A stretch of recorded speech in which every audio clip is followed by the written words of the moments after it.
Hello guys, welcome to Tamil crypto tutorials. இந்த video நம்ம என்ன பார்க்க போகிறோம் அப்படின்னா, கரண்ட் கிரிப்டோ மார்க்கெட் கண்டிஷன் பற்றி ஒரு ஷார்ட் அப்டேட் வந்து பார்ப்போம். ஸோ என்ன மாதிரி மார்க்கெட் வந்து கரண்டாக இருக்குது அப்படின்னு பார்த்தீங்கன்னா, ஃபஸ்ட்டு வந்து நம்ம லாஸ்ட் வீடியோவில் வந்து கிளியராக சொல்லியிருந்தோம், பிட்காயின் டாமினன்ஸ் வந்து ஃபாலோ ஆகிட்டு இருக்குது அப்படின்னு. ஸோ கிளியராக நம்ம எதிர்பார்த்த மாதிரியே 62 வரைக்கும், அதாவது செகண்ட் சப்போர்ட் லெவல் வரைக்கும் மார்க்கெட் வந்து கிளியராக வந்து ஃபால் ஆச்சு.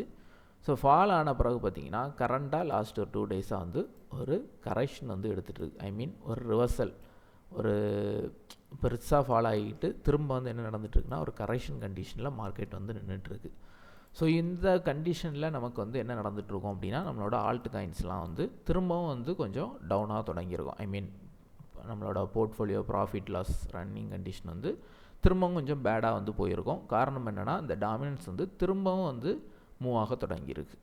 ஸோ நமக்கு வந்து கிளியர் கன்ஃபர்மேஷன் எங்கே கிடைக்கும், எப்போ ஆல்ட் காயின்ஸ் மூவ் ஆகும் அப்படின்னு பார்த்தீங்கன்னா, பிட்காயின் டாமினன்ஸ் லெவல் வந்து 62 பிரேக் அவுட் பண்ணி கேண்டில் க்ளோஸ் வைக்கணும். ஸோ அண்டர் 60லாம் வந்து போகுதுன்னா சூப்பரான மூவ்மெண்ட் வந்து நம்ம ஆல்ட் காயின்ஸ் போர்ட்ஃபோலியோவில் தெரியும். இப்போ உள்ள கண்டிஷன் படி ஒரு நியூட்ரல் கண்டிஷன் தான். ஏன்னா பெருசாக ஃபாலோ ஆகிட்டு இப்போ வந்து ஒரு கரெக்ஷன் எடுத்துகிட்ருக்கு. ஸோ இந்த கரெக்ஷன் எவ்வளோ நாள் எடுக்குது, ஆறு டைரெக்டாக ஃபாலோ ஆகுதா அப்படிங்கிறது நமக்கு தெரியாது. ஆனால் எப்போ 62 பிரேக் அவுட் பண்ணி கீழே கேண்டில் க்ளோஸ் வைக்குதோ அங்கேருந்து கண்டிப்பாக நம்மளோட ஆல்ட் காயின்ஸ் வந்து மூவ் ஆக தொடங்கும். சரியா?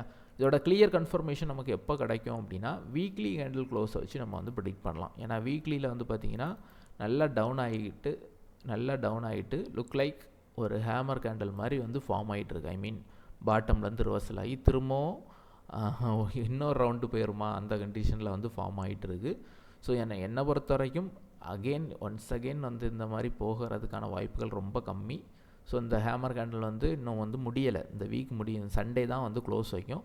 ஸோ அந்த க்ளோஸ் வந்து நெகட்டிவாக இருக்கும் பட்சத்தில் நமக்கு வந்து ஒரு பாசிட்டிவான மூமெண்ட் வந்து பார்க்கலாம்.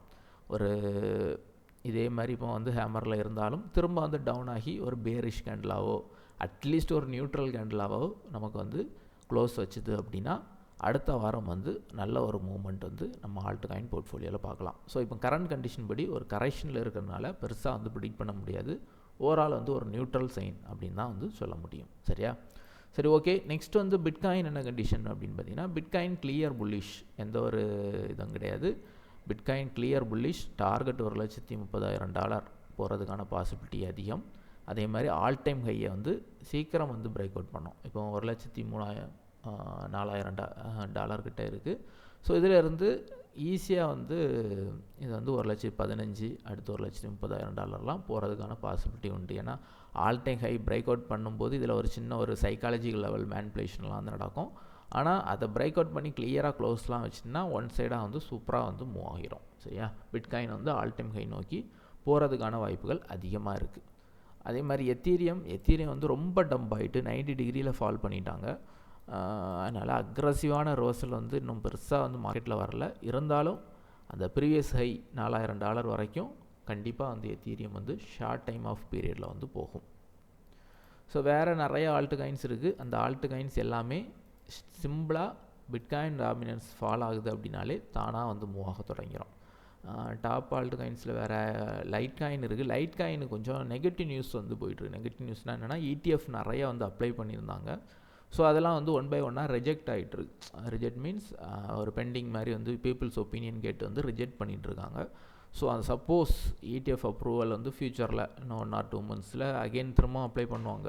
ஸோ அதில் எதுவும் அப்ரூவல்லாம் ஆகுது அப்படின்னா நல்ல ஒரு மூமெண்ட் வரும். ஸோ அந்த பாசிட்டிவ் நெகட்டிவ்னு அந்த மாதிரி ஒரு நியூஸஸ் வந்து இதில் வந்து போயிட்டுருக்கனால கொஞ்சம் அப்பானாலும் திரும்ப வந்து டம்ப் ஆகிட்டுருக்கு. ஸோ என்ன இருந்தாலும் ஆல்ட் காயின்ஸ் அப் ஆகுது அப்படின்னா கண்டிப்பாக எல்லா மற்ற ஆல்ட் காயின்ஸும் வந்து மூவ் ஆகும். ஸோ அதில் லைட் காயினும் வந்து மூவ் ஆகிறதுக்கான பாசிபிலிட்டி இருக்குது. ஸோ இதுதான் நான் காலையிலேருந்தே வந்து பார்த்துட்ருக்கேன், டாமினன்ஸ் வந்து பெருசாக விழுதா அப்படின்னு. ஆனால் இது வரைக்கும் வந்து அக்ரஸிவான ஃபால் வந்து வரல. ஒரு கிளியர் சைன் வந்து கொடுத்துருக்கு, செல்லுக்கான சைன். இது வந்து கண்டினியூ ஆகணும்.